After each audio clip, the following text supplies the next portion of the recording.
할렐루야. 온라인으로 예배 드리는 성도님과 가정 가운데 하나님의 평안과 능력이 함께 하시기를 간절히 축원합니다. 오늘부터 고린도 후서에 대해서 살펴보려고 합니다. 바울 사도는 서신을 시작하면서 자신이 받은 고난에 대한 언급부터 하고 있습니다. 먼저 고린도 후서 1장 8절 함께 읽도록 하겠습니다. 형제들아, 우리가 아시아에서 당한 환난을 너희가 모르기를 원하지 아니하노니 힘에 겹도록 심한 고난을 당하여 살 소망까지 끊어지고. 바울 사도는 아시아에서 환난을 당했다고 말하고 있습니다. 여기서 아시아는 소아시아, 튀르키예에 있는 한 지방을 뜻합니다. 그런데 그곳에서 당한 고난이 얼마나 극심했는지 8절 하반절에 뭐라고 하고 있느냐?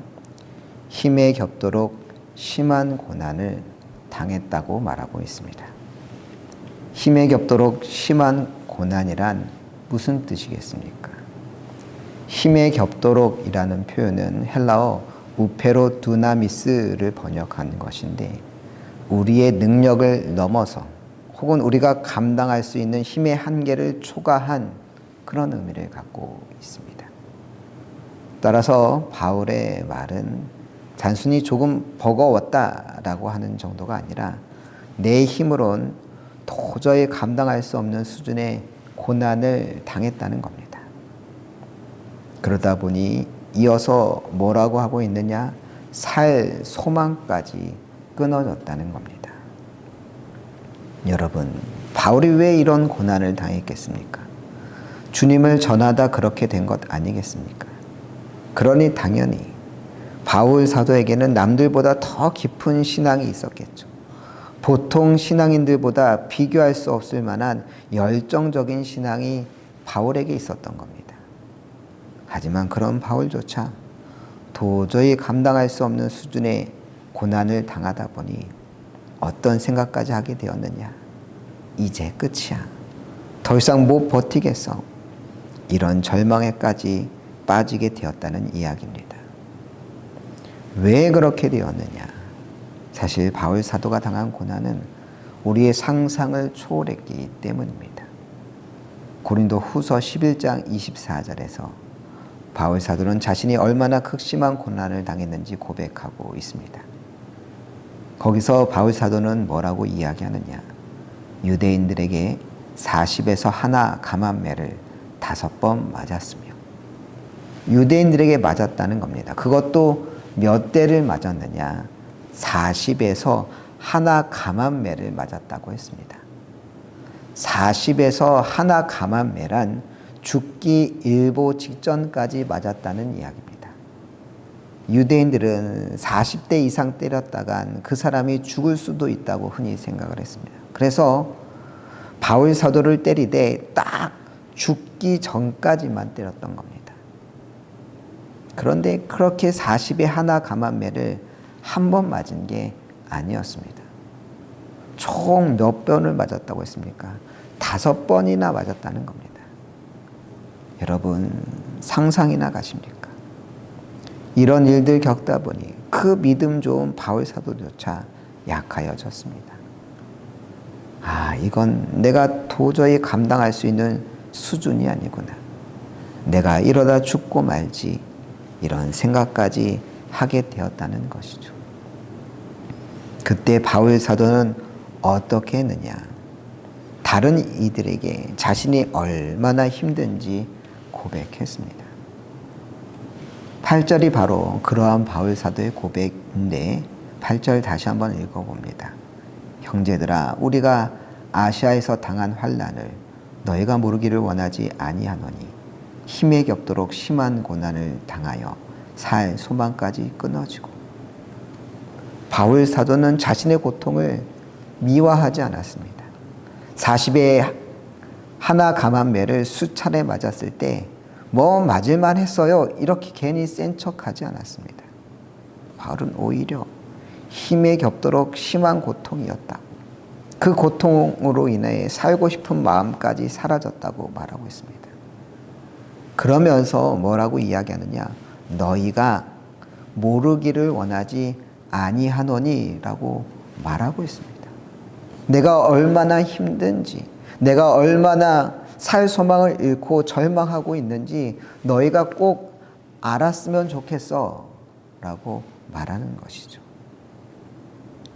그런데 이게 바울 사도가 괜히 유난을 떤 게 아닙니다. 예수님조차 고난을 겪을 때 바울 사도와 같은 일을 하셨습니다. 마태복음 26장 38절입니다. 이에 말씀하시되 내 마음이 매우 고민하여 죽게 되었으니 너희는 여기 머물러 나와 함께 깨어 있으라 하시고, 이 말씀은 예수님께서 십자가 지시기 전날 밤 겟세마네 동산에 기도하러 가시며 제자들에게 하셨던 말씀입니다. 뭐라고 말씀하셨습니까? 내 마음이 매우 고민하여 죽게 되었으니 라고 했습니다. 이제 곧 병사들에게 잡혀 모진 고문을 당하러 가야 할 텐데 마음이 심란하셨던 겁니다. 얼마나 고민이 되었으면 그 고민으로 죽을 지경이라 말씀하셨겠습니까? 여기서 중요한 것은 예수님도 자신의 괴로움을 애써 숨기지 않았다는 점입니다. 그러면서 말씀하십니다.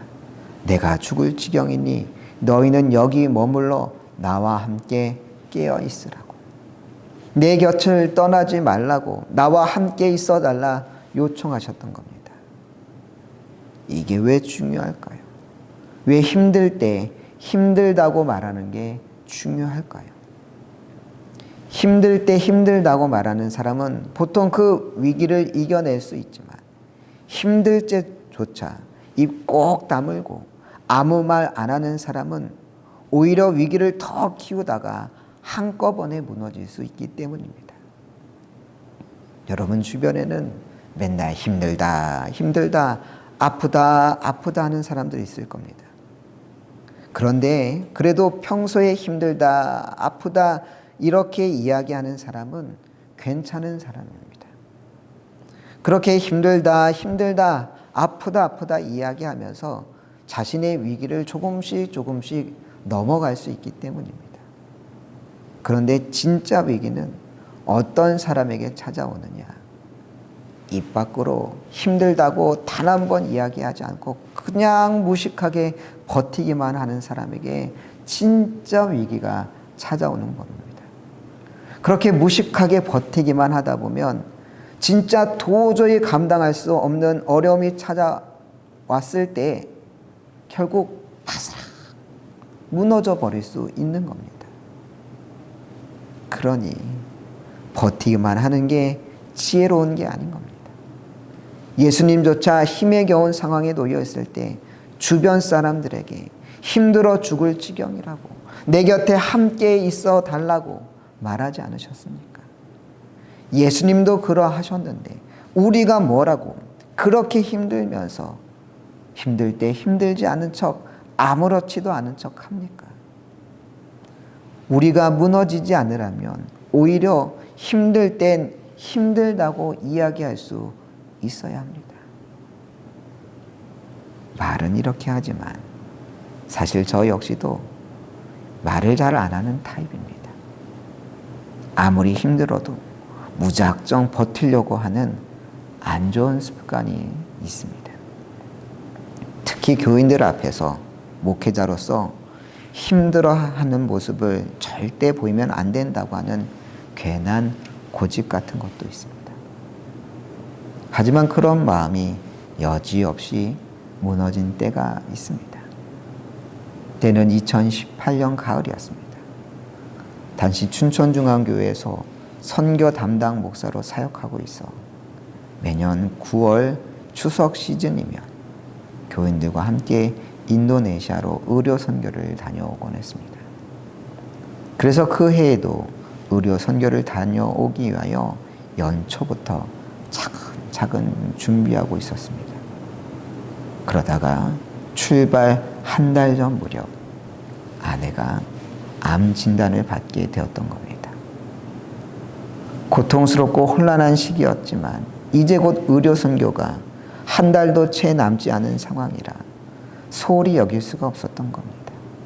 마음엔 온통 이 상황을 어떻게 이겨내야 할까라고는 고민으로 가득 차 있었지만 그렇다고 맡은 사역에 나몰라라 할 수는 없었습니다.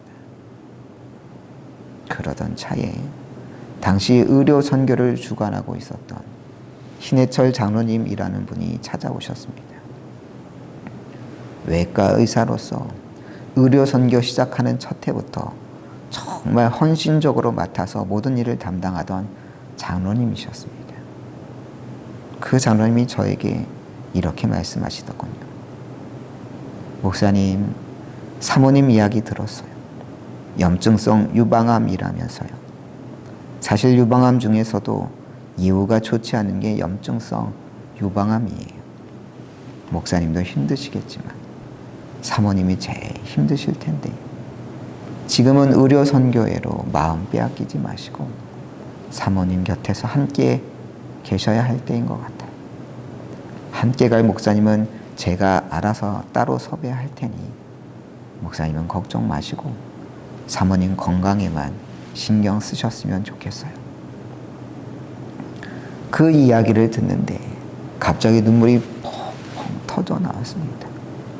그것도 그냥 우는 게 아니라 어깨를 들썩이며 거의 소리를 내며 한참을 그렇게 울고 또 울었습니다. 그 전까지만 해도 교인 앞에서 약한 모습 보이지 않는다는 게 제 나름의 목회적 원칙이었기에 한 번도 교인 앞에서 눈물을 보인 적이 없었습니다. 하지만 당시 상황은 그런 목회적 원칙을 지키는 게 중요한 때가 아니었습니다. 왜냐? 사실 심정적으로 너무 힘든 때였기 때문입니다. 하나님은 왜 우리 가정에 이런 시련을 주셨는지, 도대체 앞으로 우리 가정은 어떻게 될지, 집사람은 항암 치료를 무사히 받을 수 있을지, 아직 겨우 돌진한 막내 아들은 어떻게 해야 할지 모든 게 두렵고 모든 게 막막하던 시절이었습니다.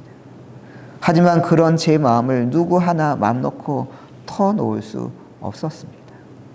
왜냐? 목회자였으니까. 목회자가 어떻게 성도들 앞에서 함부로 눈물을 보이며 약한 모습을 보일 수 있겠습니까?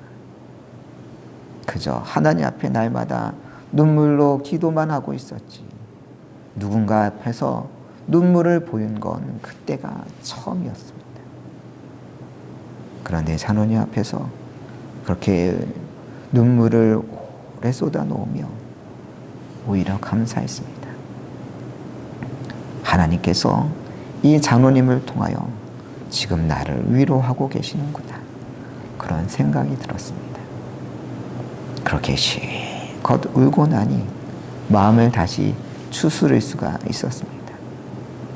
그의 의료 선교는 다른 목사님 인솔하에 잘 다녀올 수 있었고 저희 가정도 다른 일에 신경 쓰지 않고 집사람 치료에 집중할 수가 있었습니다. 여러분, 참는다고 능사가 아닙니다. 힘들 때 힘들다고 말하는 게 부끄러운 일이 아닙니다.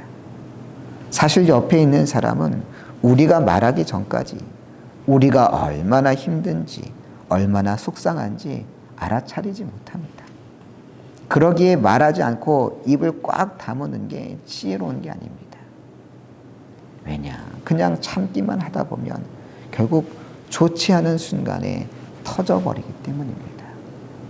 갈라디아서 6장 2절은 말합니다. 너희가 짐을 서로 지라. 그리하여 그리스도의 법을 성취하라. 너희가 짐을 어떻게 지라고 했습니까? 서로 지라 하지 않았습니까? 그게 그리스도 안에 지체됨 아닙니까? 여러분, 무거운 짐을 혼자 지려고 하지 마십시오. 주님 안에 우리가 지체려면 서로 그 짐을 나눠줘야 합니다. 나눠지려면 힘들 때 힘들다고, 속상하면 속상하다고 내가 먼저 내어놓을 수 있어야 합니다. 그렇게 우리가 솔직히 내 마음을 내어놓아 서로의 무거운 짐을 함께 나눠질 수 있기를 소망합니다. 하지만 우리가 힘들 때 사람에게 그 마음을 내보이는 것으로 끝나서는 안 됩니다. 시편 62편 8절은 말합니다. 백성들아 시시로 그를 의지하여 그의 앞에 마음을 토하라. 하나님은 우리의 피난처시로다. 그의 앞에 무엇을 하라고요? 마음을 토하라 라고 했습니다. 마음을 토하라는 게 무슨 뜻이냐? 원문에 보면 샤파크라고 하는 단어를 사용하는데 쏟아내다, 흘려보내다 라고 하는 뜻을 가지고 있는 단어입니다. 따라서 8절에서 말하는 것은 조금씩 마음을 내보이라고 하는 것이 아니라 주님 앞에 우리 마음속에 있는 모든 감정들, 두려움, 억울함, 슬픔, 분노 이런 모든 것들을 다 남김없이 쏟아놓으라라고 말씀하고 있습니다. 예수님이 바로 그렇게 하셨습니다. 앞에서 예수님께서는 겟세마네 동산에서 제자들에게 너희는 여기 머물러 나와 함께 깨어 있으라라고 부탁하셨다 했습니다. 하지만 그것으로 끝나지 않으셨습니다. 내 곁을 지켜달라 부탁하신 후 예수님은 무엇을 하셨느냐? 마태복음 26장 39절입니다. 조금 나아가사 얼굴을 땅에 대시고 엎드려 기도하여 이르시되 내 아버지여 만일 할만하시거든 이 잔을 내게서 지나가게 하옵소서. 그러나 나의 원대로 마시옵고 아버지의 원대로 하옵소서 하시고. 유명한 겟세마네 동산의 기도 이야기 아닙니까? 예수님은 제자들에게 자신의 힘든 마음을 내보이셨지만 그것으로 끝나지 않으시고 하나님 앞에 나아가 자신의 마음을 있는 그대로 다 토하여 내시면서 이 잔을 내게서 지나가게 하옵소서라고 하셨습니다. 이 잔이 뭡니까? 고난의 잔, 십자가 잔 아니겠습니까? 예수님이 생각해도 자신이 감당하기에는 너무 어려운 고난이었습니다. 사람들로부터 받는 치욕, 벌거벗는 수치감, 못과 창에 찔려야 하는 육체적 고통 등 이루 말할 수 없는 고난이 주님 앞에 놓여 있었습니다. 예수님이 무슨 잘못이라도 했다면 이게 다 내가 지은 죄 때문이지라고 하면서 체념이라도 할 텐데 그것도 아니지 않습니까? 그래서 예수님은 솔직한 자신의 마음을 숨기지 않고 하나님 앞에 그대로 표현했던 겁니다. 누군가에게 이런 예수님의 모습이 오히려 납득하지 않을 수 있습니다. 아니, 예수님이 하나님의 아들이신데 그 정도 고난도 못 참느냐? 아무리 걱정돼도 뻔히 하나님의 의중을 알면서 이 잔을 내게서 옮겨달라 기도할 수 있느냐? 이래가지고 예수님이 정말 하나님의 아들 맞다고 할 수 있느냐? 그런데 정말 그렇겠습니까? 예수님이 나약해서 이 잔을 옮겨달라고 기도하신 걸까요? 아닙니다. 진짜 나약한 자란 자신의 약함을 드러내는 자가 아니라 자신의 약함을 드러낼 용기가 없는 자가 나약한 것입니다. 그래서 예수님은 나약하지 않았기 때문에 오히려 하나님 앞에 자신의 연약함과 나약한 마음, 그 모든 것들을 다 숨김없이 토해내었던 것입니다. 한 번은 어느 권사님에게 이런 문자를 받은 적이 있습니다. 목사님, 혹시 기도할 때 그 누군가를 개놈이라고 지칭하며 기도해도 될까요? 여기서 그 권사님이 말하는 개놈은 누굴까요? 바로 남편이었습니다. 신앙이 좋았던 그 권사님은 교회학교 교사, 주보위원장, 속장까지 도맡아 할 정도로 신앙생활과 봉사생활에 앞장을 섰었습니다. 그런 권사님의 유일한 걱정이 바로 남편이었습니다. 한때 남편이 교회를 함께 다니기도 했지만 뭔가 안 좋은 일로 기분이 상하자 교회 발걸음을 하루아침에 뚝 끊었던 겁니다. 그리고 하루가 멀다하게 술을 마시곤 했습니다. 그러다 보니 점점 남편과의 관계가 안 좋아지기 시작했습니다.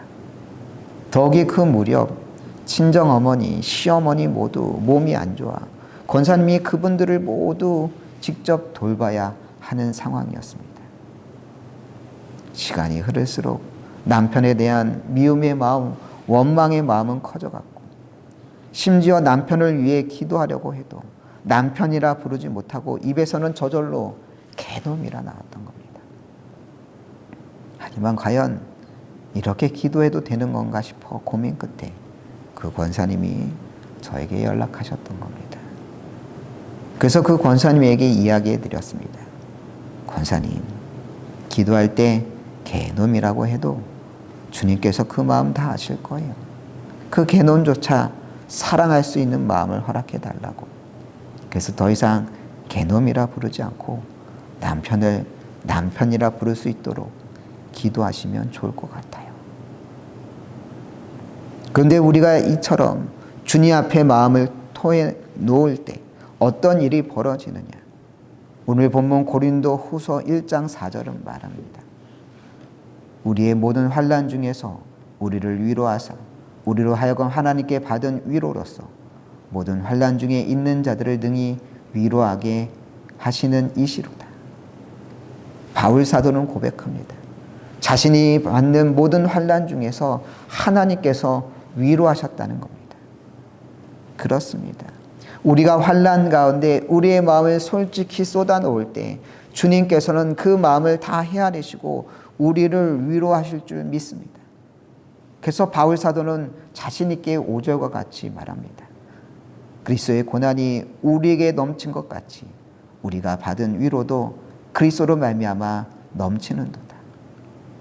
살 소망이 끊어질 정도로 고난이 넘쳤지만 그 모든 마음을 주 앞에 쏟아내었더니 그리스도로 말미암아 그분의 위로를 넘치게 받았다고 고백했습니다. 계속해서 6절입니다. 우리가 환난 당하는 것도 너희가 위로와 구원을 받게 하려는 것이요 우리가 위로받는 것도 너희가 위로를 받게 하려는 것이니 위로가 너희 속에 역사하여 우리가 받는 것 같은 고난을 너희도 견디게 하느니라. 하나님께서 자신들을 위로하셨으니 이제 그 위로가 너희 가운데 역사할 것이라고. 그래서 그 하나님의 위로를 통하여 결국 너희도 그 고난을 견딜 수 있도록 하실 것이라고 바울 사도는 말합니다. 바울 사도는 어떻게 이렇게 자신할 수 있었습니까? 바로 살 소망을 잃을 정도로 극심한 고난을 당했지만 자신의 모든 것을 내어놓을 때 하나님의 큰 위로, 감당할 만한 위로를 직접 경험했기 때문에 고난 당하는 자들에게 자신 있게 하나님께서 너희도 위로하실 것이다 말하고 있습니다. 볼레차 스틸 크럼리라고 하는 선교사님이 계십니다. 평생 신실하게 선교의 사역을 담당했지만 그 가정에는 정말 감당할 수 없는 불행들이 계속해서 찾아오곤 했습니다. 이 가정에는 3명의 아이가 있었는데 안타깝게 첫째 아이는 4살 때 백혈병으로 죽고 둘째와 셋째는 그들이 각각 18살, 16살 되던 해 함께 차를 타고 가다가 사고로 세상을 떠나고 말았습니다. 자녀를 키우는 부모 입장에서 이보다 더 큰 고통이 어디 있겠습니까? 하지만 볼레타 선교사님의 고난은 여기서 끝나지 않았습니다. 이번에는 선교사님의 남편이 임파선 림프종이라고 하는 혈액암에 걸려 세상을 떠나게 됩니다. 어지간한 사람 같으면 하나님을 원망하며 믿음을 잃어버리고 떠나버렸을 텐데 오히려 선교사님은 하나님을 섬기기 위하여 혈혈단신으로 대만으로 떠났습니다. 그런데 그곳에서 또다시 아픔이 찾아왔습니다. 57살이 되던 해에 대만에서 흉악범에게 강도와 폭행을 당했던 겁니다. 감당하기 힘든 일들의 연속이었지만 선교사님은 오히려 이런 과정들을 솔직히 글로 써 세상에 드러냈습니다. 한 기자가 물었습니다. 선교사님은 왜 감추고 싶은 일까지도 모두 다 이야기하고 다니는 겁니까? 그러자 그 선교사님은 대답했습니다. 나는 하나님의 말씀에서 위로의 능력을 체험했습니다. 죽어가는 아들을 품에 안고 몸부림치던 밤에도, 남편이 숨 한 번 들이마시기 위하여 죽을 힘을 다해야 했던 그 밤에도 하나님은 내게 찾아와 말씀해 주셨습니다. 환난을 당하고 나니 평소에는 무심코 지나쳤던 성경 말씀 하나하나가 결코 거짓이 아니고 진리임을 알게 되었습니다. 남편과 자녀를 데려가시고 그들을 다시 돌려주시지는 않으셨지만 말씀을 통하여 놀라운 은혜를 깨닫게 해주셨습니다. 그러면서 선교사님은 고통 속에서 하나님의 은혜를 경험하고 나니 관점이 바뀌었다고 했습니다. 사랑하는 남편과 자녀들은 모두 하늘나라에 갔으니 그들에게 그 이상 바랄 것이 없고, 자신은 하나님의 상상할 수 없는 위로하심을 경험했으니 모든 것이 기뻤다는 겁니다. 그래서 이 기쁨을 혼자만 알고 있을 수 없어 그 모든 과정을 글로 써서 수많은 사람들과 함께 나눈다고 고백했습니다. 여러분, 마음을 토하여 내십시오. 쏟아내십시오. 쏟아내지 않으면 여러분의 마음의 벽만 깊어질 것입니다. 참는 게 미덕이라지만 그렇다고 무턱대고 참기만 한다고 지혜로운 게 아닙니다. 쏟아내야 할 때 쏟아내야 살 수 있는 겁니다. 주님께서도 여러분에게 말씀하십니다. 마음을 토하여 내라고. 주님께서 마음을 토하여 내시는 여러분의 마음을 위로하시고 회복하실 줄로 믿습니다. 진정 여러분의 마음을 주님께 다 쏟아내어 하나님의 진정한 위로와 평안을 맛볼 수 있는 여러분들 되시길 간절히 축원합니다.